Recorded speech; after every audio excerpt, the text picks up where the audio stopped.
Salam emeğinize, hoş geldiniz. Kardeşler, bugünkü gepleşimiz feminizm hakkında, feminizm düşüncesi, feminizm hareketi, feminizm ne demek, ne demek? Yani bizlerin yurtumuzda feminizm hareketi olsa, bizlerin yurtumuz ne işini olardı? Bizlerin yurtumuzdaki hazır yine ayal kızlarımız şu hakkında düşünceleri var mı? Feminizmin nemeliğini biliyor mu? Şular hakkında gepleşimiz. Siz alacaklar mı Serdar hayatındaşımız? Var, düşüneceğim. Haydi geçeyim. Feminizm hakkında ayet geçimde. Siyasi taşlar, efendilikler.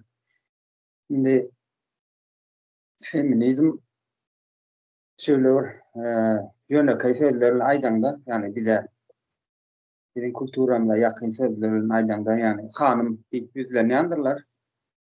Genel maşkallalar. Son yani söz dağıl hanım var. Sözden varat. Son izinden hem arkasında doldurulan hareketler var da. Sonra feminizm değiller. Yani hanım sözünün durmuşa gitmek için genel maşkalanın haklarını tanımak kolay da hukukuna çıkarmak, yani ne diyeyim. Edil şu atkıyali Arap beyni söylendiğinde, yani hakiki kadimi Türkiye, yani Oğuz kültürasında yaşak geçen, yani edil şu atkıyali söz da feminizm onun bizde bolamsız hareket. Yani yattan çıkarılan sonra edil Türkmen cemiyeti için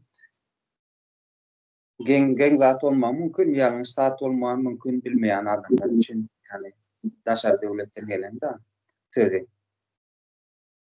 Belki burada Serdar abi, belki adını bilmeyenler yönü hareketini ediyorlar yurtun içinde. Şimdi yalnız biliyor mu? Hova indi yankı feminizm edilende, yani zenanların hak hukuklarını aramak değil, yani dikeltmek, bize dikeltmek oluyor da. Sonu zenanlarımız gündelik ona gavat gelip dolarda has edildirakları ve hukuklarını talep edende, yani şu feminizm ortaya çıkıyor da. Onu özleri bu sefer bilmeyenim arkasını doldurup durundurlar da yani hildivaydin bir durmuşta adam bile dengine halatta, köp halatta artık mazam bak iş başaracağınlığı, yani hukukunun artık maçlarından divaydin da. Şöyle ben düşüneceğim.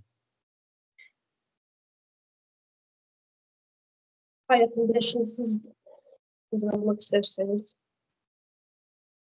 Indi tarih boyunca ayarlar hep ikinci sort muamelesini görüp gelendirmedami ayar erkeğe peyda sağlamak için, erkeğe hizmet etmek için tarihte hizmet aracı olarak görülüyordu. 16, 17, 18. asırda ayarlayıcıların hiçbir şekilde hukukları yoktu.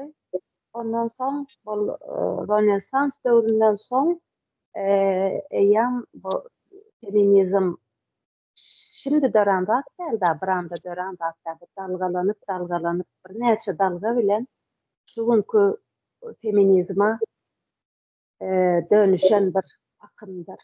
Mesela 19. asırdan 1960. yılda bunun feminizmin birinci dalgası başlanıyor. O vaxt yani Olympiyada güzel diyen bir ayal orta, yani nemelerde, suçlarda erkeklerin ayallardan daha kän hak görýänini orta atıp orta şeyle ıslagan, ya da siz ayallara dar ağacını asmak hakkını tanıyan olsanız, kürsüde oturma hakkını tanımalsınız, ayallara diyen slogan atıp koyuverýär ve şu sloganın esasında yam ayalların harekete başlanýar ve şol birinci dalgada yam ayallar mülkiyete sahip, seçilme ve okumak, eğitim almak haklarına sahip bolýarlar. Ondan soň 60-njy ýyldan 90-njy ýylda ikinji dalga başlanýar feminizm. Özellikle daha geniş problemaları, maşgalaryň içindäki eşitlik, iş yerindäki eşitlik ýani problemalary orta sürýärler. Şolanda da mesela öňler aýaglar näme diňe dogmak üçin deme olarak görüyorlar da nesil köpetmek üçün şol rol edýär aýaglar. Öňezek aýallar ol dogma hakkyny, öz kararyny, dogusy gelýärmi, dogusy gelmeýärmi hakkyny sanýarlar. Aýnanda hemde ýanky bu bilen dogma kontrol o wagtlara ýam dogum kontrolü elde etip başlaýarlar. Mesela men dogmamy cinsel ilişke girme haklaryndan gazanýarlar şol wagtlar. Ondan soň häzirki feminizm häzirine geldik. Aýallaryň nädesi erkekler bilen eşit diýen ýanakda aýallar erkeklerden iş yerinde de oy gazanmakda, hani saýlawa gatnaşmakda da, beýlek haklarda da erkek bilen deň hukuklary bardyr. Emma näme üçindir feminizm bugünkü günde de gata aktual bolup galýandyr diýen soraq çykýar da orta. Şoňa näme üçin feminizm hökmady, hani häzirki döwürde de şol gerek. Sebebi statistika boýunça aýal hayatında iň olmanda bir gezek erken şiddetine maruz galýandyr. Häle de 70% cenayetlary aýalyň üstünden geçýändir, aýal öldürilýändir. Häle bugün 5 aýaldan biri tejawuza, zorluğa uğraýandyr. Häle bugün gyz çagalarymız zorbalyga uğraýandyr. Şonuň üçin feminizm bugünkü bizim günümizde gaty möhümdür. Ende bunu Türkmenistanyň içine alsak, bir sanak maşgalaň içindäki örnek bilen muny bir görkezeýin. Mesela alaly bir Türkmen maşgalasy, erkek adam işleýär, aýal öýde.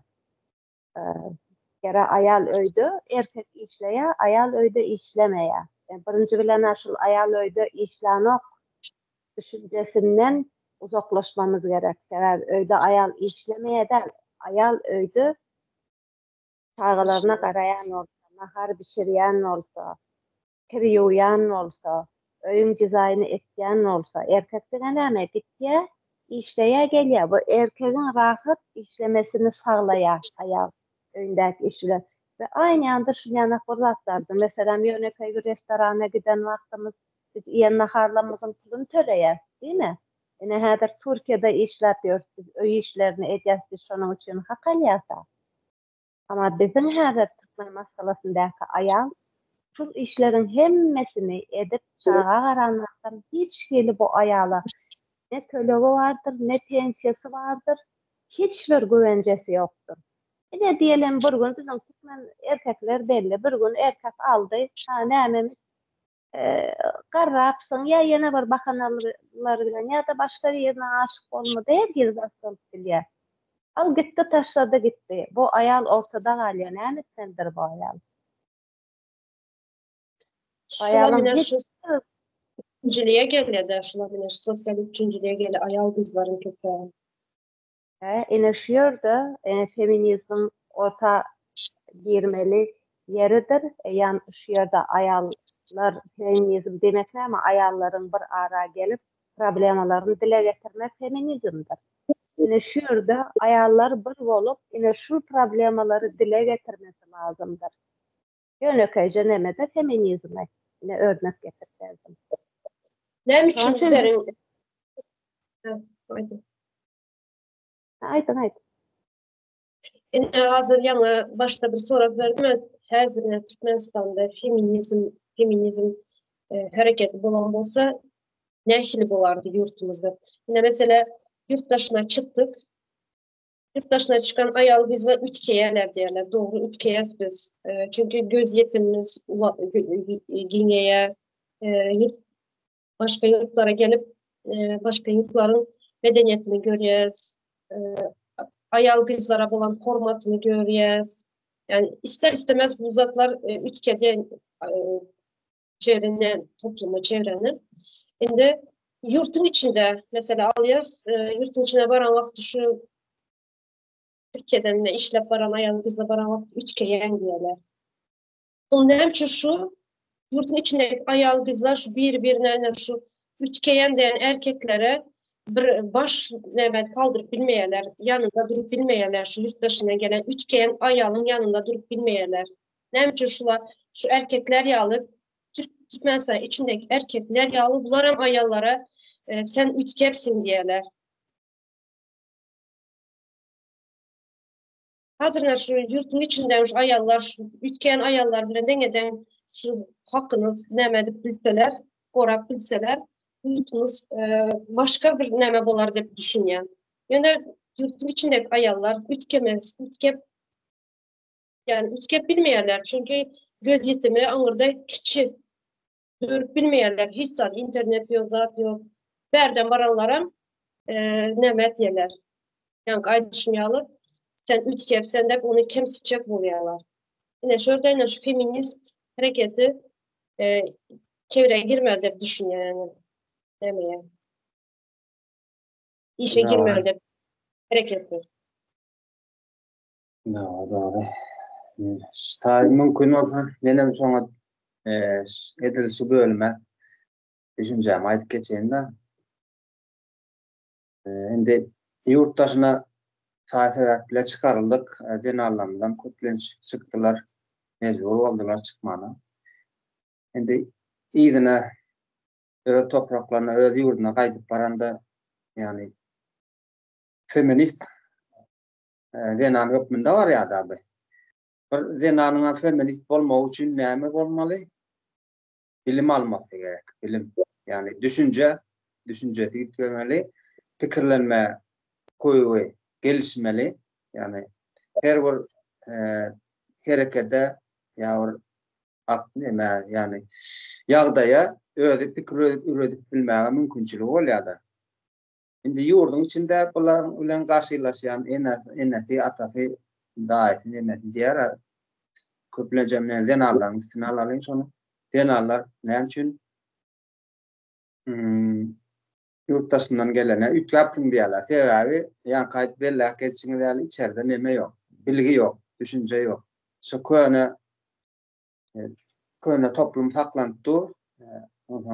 Vatan dedi imollar barca internet bilen şu halka verilmek istenen bilgileri de saklı bilginin içinde saklayanlar da.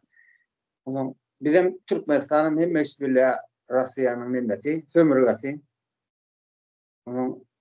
Yurdun içinin kalmağını istenen nokta. Onun için bir milletin kalkınmağını istesen zenarına yol vermeli yani. Yol açık vermeli zenarına. Onun sonunun yani nereden bilen buradan ettik. Tarakana diyelim. Muhtbuatları değil ya da. Şolar işe gir ya da. Taşar devlete gidip gel. Ütrak geliptir. Önküsiyarlı değil. Akıl uruptur. Galıverse de pes sözleri yani mertebesini depkileyici sözlere ait koşuk görüyorlar. Bozuldu. Şimdi şol ne için şu nihayet diyorlar taşke yani köyüne cemiyetin karşılığına maruz kalırlar eyalet diyorlar da yani gelen adam şu köyüne cemiyeti eğitip bilmedi ya da getiriyorlar. Gelsine çakmışıyorlar da yoksa 5-13 gün gelelikte boluya kadar gelen adamın fikirlerini, düşüncelerini dinleseler özlerine, öz peydatına ediler. Yani hanım sözü vardır bizim oğul memeden gelen. Şu söz diyor ya. Bir de yakın hanım değil ya. Yani, gelişmişler feminizm. Soğuklar dikerler de. Şöyle düşünün.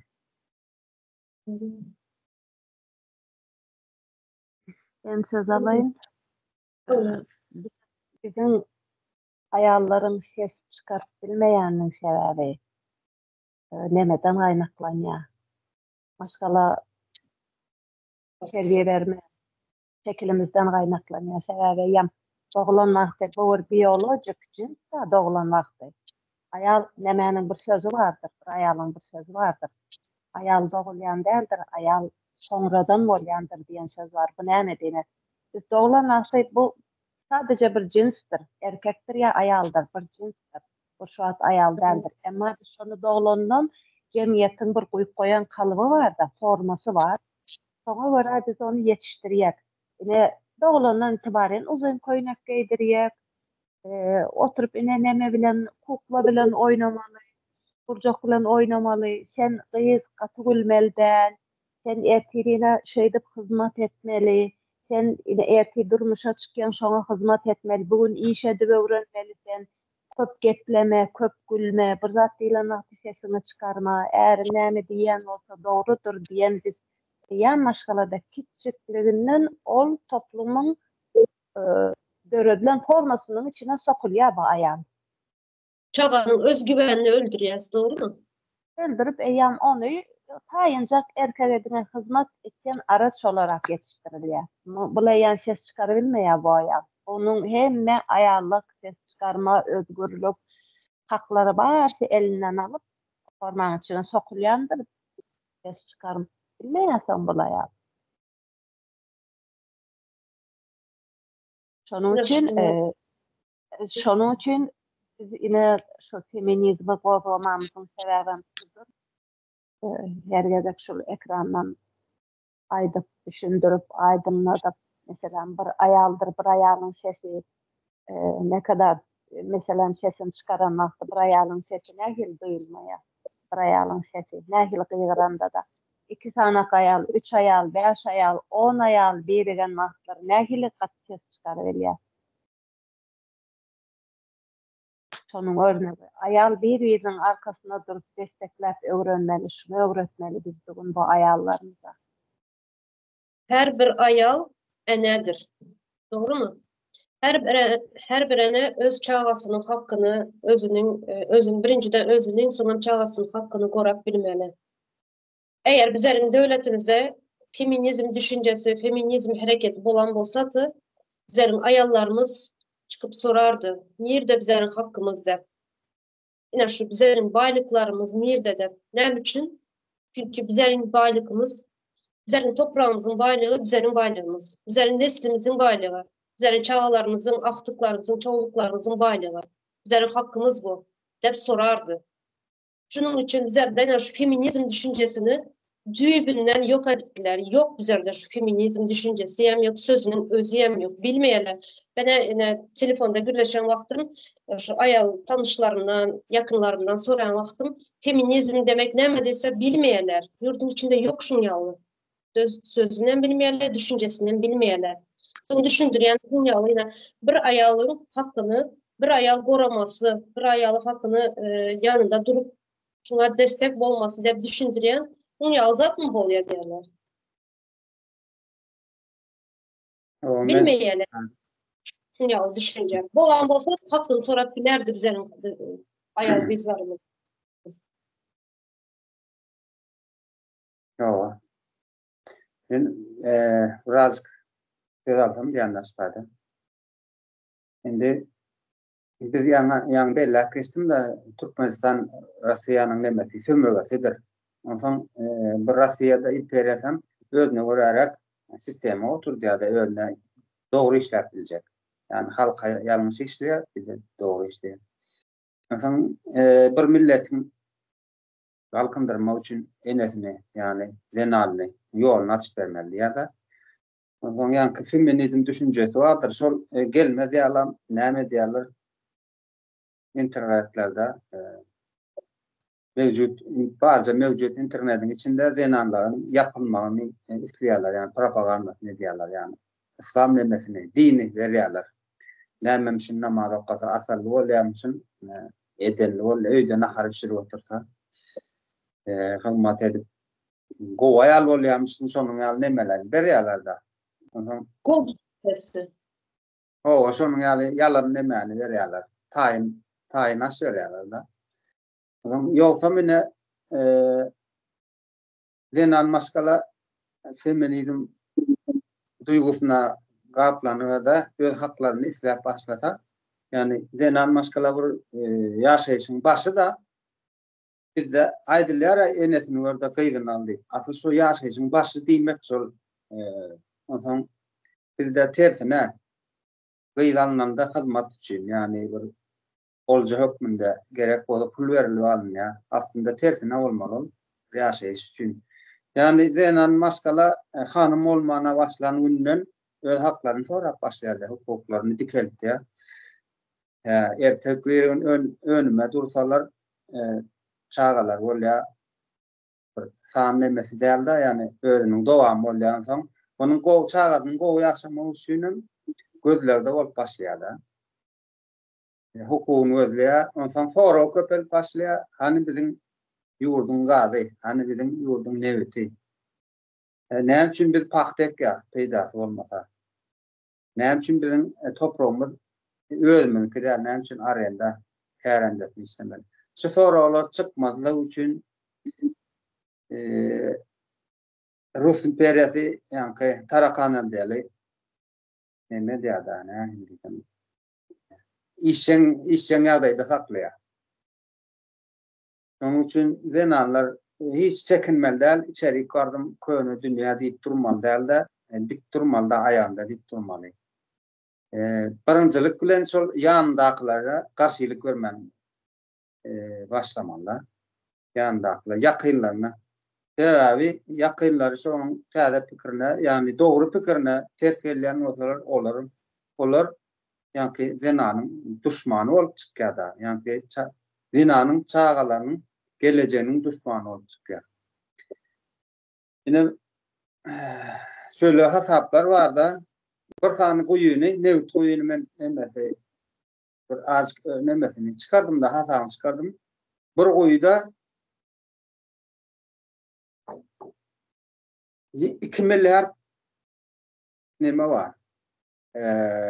Barel nevt var. Bir goýumda bilen. Şonam 1 milyardyň 70 ýaşy köpelsen näçe bolýar? Bir goýdan 150 milyar bolýar. Ene şol ýanky zenanlaryň nemesi, şol çağalaryň haklary şol.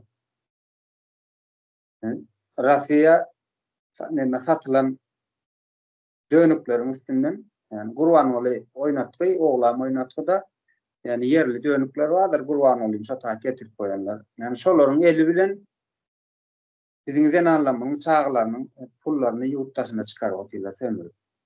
Şoň üçin yani bir feminizm düşünjesi bize nähildi. Uzak däl de ýöne ýatdan çykardylar. Ýürüýte ýatdan çykardylar. Şoň üçin diklenmeli, türenmeli, besetmeli, pullarymyzy soramaly. Hani hasap, hani pullar. Näme üçin bizleriň hakkymız var. Hawa. Tebiği hakkımız verin. Bizler şu vatandaşda doğulan bolsak, onda bizlerin hem hakkımız başırdı. Bizlerin çağalarımızın, bizlerin neslimiz näçe bir neslimizin hakkı başır topraklarda. Bizden sorgu. Hawa. Buyurun hayat. Hawa ayal ayalan wagty kararly bolýar, hakyny talap etýände bilýärler da şonuň üçin hem ayaly toplum içinde bastırıp saklamaya çalışıyorlar. Onun için ayallar bir-birine duygudaşlyk, destek berip bugün yani şu feminist akımını benimsemeleri lazım. Yurdum içinde bunu nemetmemiz, dikeltmemiz lazım. Bunu ayalı nemetmesi, desteklemesini, ayalın arkasında durmasını ve köplük olup sesini çıkarıp hakkını talep etmesini sağlamamız lazım. Tariha seyretseniz 1000 yıllar bundan öňem näçe yüzyıllar, 1000 yıllar öňem güçlü ayallardan, güçlü zenanlardan korkup gelenler. Şulary ýok etmek uğruna düşerler köp. Hemşem korkulan. Şunun üçün güçlü bolmaly dep düşünýän. Hemşem güçlü ayaldan korkuyorlar, zenanlardan. Häzirem şunun ýaly bolup duran. Birazcık gürlemeye başladın mı? Ana sen onun ýaly, sen onun ýaly dep üstüne şut katmaya başlayalar. Hem için korkuyorlar çünkü. Ayal bir dik durup gürlep başlanan vakti, hakkını sorup başlanan vakti onun önüne hiç geçip bilmez. O şey demenin bilimsizliğin ve bu maşgalan içindeki keriyenin yerlerinin değmesi de bugün ayal bilen hiç bir dayanışma yoktur bizde. Hali yurt içinde, hali yurt dışında. Öňräçik men bir gepleşdim de bir neme bilen. Şonda diýerler, Türkiýe ayal gelse göz açylýar diýer. Neme manyda, erwet manyda diýer, göz açylýar menem diýen açylmadymy göz diýen da. Göz açylýar da toň maşgalaty bolýar ýene burada diýer. Näçe açylmalydyr ama onuň göz diýen ýerde durmalydyr, üstünendir, ayal akyllanmalydyr diýen. Hayran kaldırıcı da gözü açılıyor şu yöre gelse değil. Onun gözünü açmamaya çalışıyor. Ayalın gözünü açmayacak oluyor. Bizlerin yurtta, bizlerin millet aslında değişime açık değil. Köyüne nemede düşüncede kalmalı. Şunu ya bir nemesi var da düşüncesi var. Köyüne zaten köyüne depte sırlarda, köyüne medeniyet nemesinde kalmalı diye düşünüyor. Hiç ütkeşik dünya hazırına dünyaya göre 21. asır teknolojinin dövrü. Göreniz her yerde yurtlar, yani bir yerde duran yok. Her nemede üçkep duran da yine bizlerinkiler şu boluş duran, şu çölün içinde yaşayanlar, şu düşünce, şu fikir yurtun içine baran vakti yani neme Mars'a düşen yalı bol yani. Adamlar şu boluşu, şu nemesi ütken yeri yok. Ütkemekten korkuyorlar bizlerinden. Ben şuna hayran kalıyorum. O aslında değişimi ayal getiriyendir. Tamam. Değişim ayalın üstünden oluyandırmada ama tarihte şeyler geliyor. Ayal değiştikçe dünya değişik geliyendir. Onun için bizim ayallara bilgisiz olan için adam bilmedik zatından korkuyandır ve uzak duruyandır. Bu bilgisizlik yüzünden. Bu ayallara aydınlatamazsın. O ayal öz özünden değişip öz nemesine dönüp geliyendir. Tamam. Aydıp düşündürüp ortağa atıp yani bu nemelere kellelere etmeli de ama ne? Stayda bir söz gawat neme geldi da, fikir geldi da bir aýdaýyn. Yani mümkün olsa. Biziň ýurdun değişmegi üçin biziň şo orup duran gündelik milyonlap kömür bölüp duran pullarymyz alınmak üçin biziň zenanlar diklenmeli bolýar. Biziň zenanlar diklenmese bu şudaky kres ýykylmaýar. Indi şol sömürgäniň nemesidir. Näçin durata men onuň aşagynda durup gidip surata düşmeli ya çağalam surata düşmeli dilen zat yok. Men onu yarıp görmeli, agdap görmeli. Şu kres sebäpleri biziň zenanlarymyz ýurtdaşynda sürünip goýar. Indi stadyum soň güýçli zenandan gorkýar diýär, çekinýär diýerler. Ýa-ni zenanyň ýoldaşyna, ýa-ni güýçli zenanyň ýoldaşy bolmak üçin, ýani arkasynda däl de ýanynda durmak üçin edil, ýanynda bir deňde durmak üçin mecburi geliştirmeli bolýarlar erkekler özlerini. Ýa-da sen o ýoldan çykmaly. Relsen kalýan. Bu mecburidir. Owa. Mecburidir. Hökman zenanlar diklenmeli, kres ýykylmaly. Biziň milliardlar bize değişli bolmaly. Biziň zenanlar ödüp biriniň gepini eşitip olaryň öňüne ardyny seyirip süpürüp görmeli diýilen zat ýok. Yani hanım sözünü dikeltmeli. Şonun arkasyny doldurmaly. Şöyle düşünýär. Güçlü zenan, ütkeyen zenan, güçlü zenan, kellesi işleyen zenan, unyalı erkeği ezip geçer. O şerde burada boşumak isteyen mesela feminizm feminizm aslında erkeğim ütkötýändir, erkeğim değiştirýändir. Bugün sadece Erkek. kendine ayallar däle bugün özünün nemesini içindäkini aýdyp bilmän, ifade etip bilmän, Aynı anda bizim Türklerin erkeklerin bugün içine açıp bilmeye şeyler aralıyor erkeğe. Mesela erkek güçlüdür, erkek ağlamalı değildir, erkek yıkılmalı değildir, erkek pul kazanmalıdır, yana bacaktır. Bu nemelere yıkmalıdır. Yani çünkü erkeğin bir insandır. Onun hem ağlama hakkı vardır, onun hem içini dökme nemesi vardır. O, yani bu feminizmin bu erkeklerin değişmesini tetikleyen bir akımdır. Ama Aynı anda aslında erkeklerin yükseltendir. aslında zaten amacı şu feminizmin. Yani gepin ıskası bu ayarların bir yere üşüp ol neme etmesi diyene bütün nemenin hayatı ütket bilen bir güce sahiptir.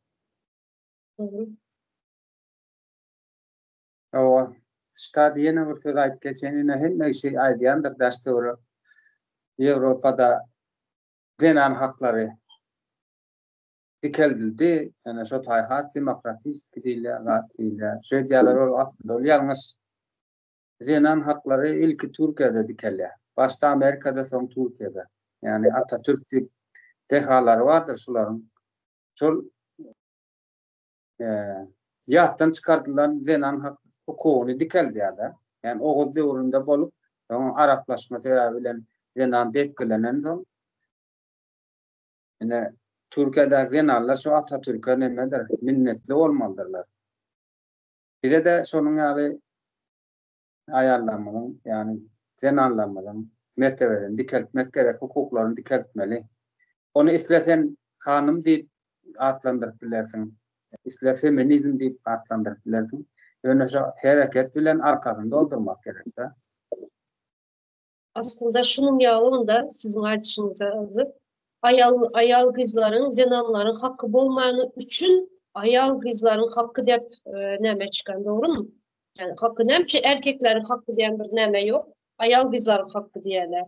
Onun için ayal kızların hakkı bolmayanı üçün şunun yağlı ayal kızların hakkı dep neme çıkan, kanun çıkan. Şonun için şu ayal zenanlanmanın hakkı bolman için bizler rahat oldular. Ayat deyip at taktılar son izin doldurdular etrafara çıkmalı değil. Daşa devlete gidecek olan ne için gidecek? Bazı elinde pulunu alıp kovurduğuna çel alıp sol hukuklarını kesiyorlar. Yani sözler yani milyartlar gözlep başlayadı. Hanım dikelen son ayağına kalan son milyartlar gözlep başlıyor. Onam Rus imparatiflerini o yerli dönüklerle zenanların depelemelerini devam ediyorlar. Yadınızda bolsa bir neçe yıl bundan 35 yaşından yaşları aeroporttan hem geçirmediler. O. Yaşına karap ayal. Nemçi erkeklerin uyal değil de ayalları. Ne mesebepten? Şu bir ulusun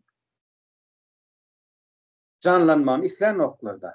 Yani geçen yıl ayttık ha zenan diklen mesela ulus yaşamaya deyip bir nemeler var ya yürüyce Türk atalarımızın aytıp gelen sözü var ya. Ulus demeyem şol bir yurdun içinde yaşayan halklara değişler. Yani dine bir millete değil de yurdun içinde yaşayan halklara değişler. Şol canlanma için. Bizleri Arap zenanına öğretiptirler. Arkada yedi adım arkada yürümeli. Ağır tutmalı değil. Tıyla bolmalı değil. Öyde işlese de sen neymiş ettin. Ana men pul getirdim. Ama iğrenççilen görmek. Yani mescid deyilen bir toplantı yerler vardır. O tayda da zenan erkek adam kapırasından çıkıptır. Ne yasanıptır. Eğer cahil bilimsiz erkeğe şoför eştinde eğer zenanı izahat ya. Eğer avtomat izahat ya. Sen küçük sen hizmetçi. Burada avrat diğer burada naçar diğer ne Türkmen mollası maklar mı naçar deyip bir söz ulanıyorlar da. Yani şu yürüyte ulandırıyorlar şunlara. Naçar dedi. Elinden iş gelmeyen bir gayra çaresi yeci sonun Almanya'nın ya da. Bakına diye düşünüyorlar. Bakına mı oldu? Bakına. Öngürekler şu Olmayan üçün Men boldum Neme- Ol bir video oylup da nemede GSM kanalında da bir salona giden ayalı adamsı gelip ne derecede şiddetli uruya. Şu yerde ne feminizmin temelleri vardır da temelleri. Şu temellerinin birim ayalın deneyimidir. Yine şu deneyimler bastırılıyor bugün Türkmenistan'ın içinde. Mesela mena bugün ayal geliye nemetiye gidip özünü nemet çok oluyor. Gödel görünmek isteye, doğasında var bu zat. Özüne neme vermek isteye, özüne bakım vermek isteye. Bu bakım vermeseyem biraz deneyim de bu deneyimi erkek gelip vurup bastırıyor bunu. Toplumsal bastırma var bu ayarların üstünde. Ya da mesela mene açki geye diyeler ayna kendine de bir neme de aytıp da ayal açki geye ayal açkı dakan varsa Allah'ın aşkına ne olacak? Açki ne için dakya ayallar? Güneşten korunmak için ben mesela güneşin açkısı çıkılmayan. Mane dakmak zorundayım. Sağlığım için dakmak zorundayım. Ne? Bugün biz onu yurdun içinde açki dakanlarda ol ayalın ayam nevesi değişiyor. Status mu değil ya, ne mi değil ya? Erved ayal konumuna düşüyor der o. Yani şeyle ayalların ufak ufak küçücük küçücük bir ütkeme nemelerin üstüne bastırıp durduruluyor. Şunun için hem neme yoktur. Cemiyetin Men yok. vaktimiz ama çaklan uğradı olayım bir azıcık koşayım. Hani bir şu atki terör toparın propagandisti var da TikToker'da ne emet şun adı. Sakarlı. Aslı İran'la olsa men Türk deyip yani men Türkmen deyip tire paralar verip öldürülen biri var. Muhammed Batista. Yadımda. Ene solun bir kliyun gördüm ben. Yolda uloğlu gidip para avtomobil değil ya da sonuna gidip para olun. Bir gayr maskala boyu yeten gayr maskala durur ya minecek ola da. Uloğun önüne minecek ola kapınız. Şöyle hareket ediyor da ey arka deyip sıngal ediyor. Elüyle. Endi teredin şatayda halka görkezleyen neme verir ya da. Sonun ediyen doğru. Ey demeli arka geçirmesi. Neme öyle hareketlen el hareketten. O karşıdaki boyu yetenden genan gıygam sesin çıkarman gök koynağında yine de sol Rusya imperiyasının bize dakan gök koynağı vardır okuyucu gıylan. Şu koynağında arka geçip otur yani. Teredin. Hem o tatsa pul tölemeli o gıyb maskala. Hem onun mertebesini tepkil etmeli. Hem de sol hareketi bilen yani halk köpçülüğüne, cahil köpçülüğüne yine zenan maskara söyle yani akvalı söylemin yani söyle yaşamını sol diyen o düşünceni veriyorlar. Şonunal hayvanları ortaya çıkarıp şu milletlerin önünü yakmayalar da. Oldum ben. Şurada uzatmalı gepleşimize yurtun içindeki, yurtun dışındaki ayal kızlara yüzlenecek mi? Yurtun dışındakilere köp yüzlemeye, bu aytmam gerek yok bilirler ucu. Mütükediler yurtun dışına çıkanlar, içindekilere. Birinciden özünü söyün. Özünüze qaran, özünüzü söyün. Özünüze hormatınız olsun. Hakkınızı sorabilin. Bu hak sadece sizin hakkınız değil, çağlarınızın hem hakkı. Hemmemizin hem hakkımız. Doğru. Doğru. Yanan bu iştir. Onu bilin. Örgütleşin. Birinizin yanında durma öğrenin.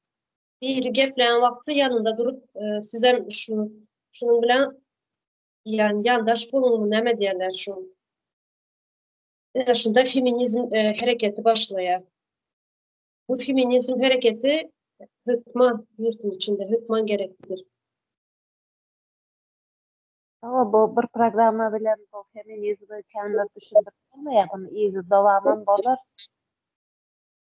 Aslında bu ulu bir tema da şu ayal kızlarımızın hak hukuku bulan bir küçücük bir memesi de şu bir düşüncesi bir hareketi feminizm. O bizim Öyle- amacımız da ayarların özüne değerini, mertebesini qaytıp vermek. Bu problemalar dile getirilmeli üçin bu problemaların çözüm tapılmaya dile getirilmeli. Aslında Anın aslında çözümü. aslında ayal kızlarımız güçlü ayal kızlar. Yine sadece bunların susunu pes ettiler. Bilerek ettiler bunu. Bulan güýjüni özüne qaytyp bermek. Bu zenanyň güýjüni, dogasyny, özüni qaytyp bermek.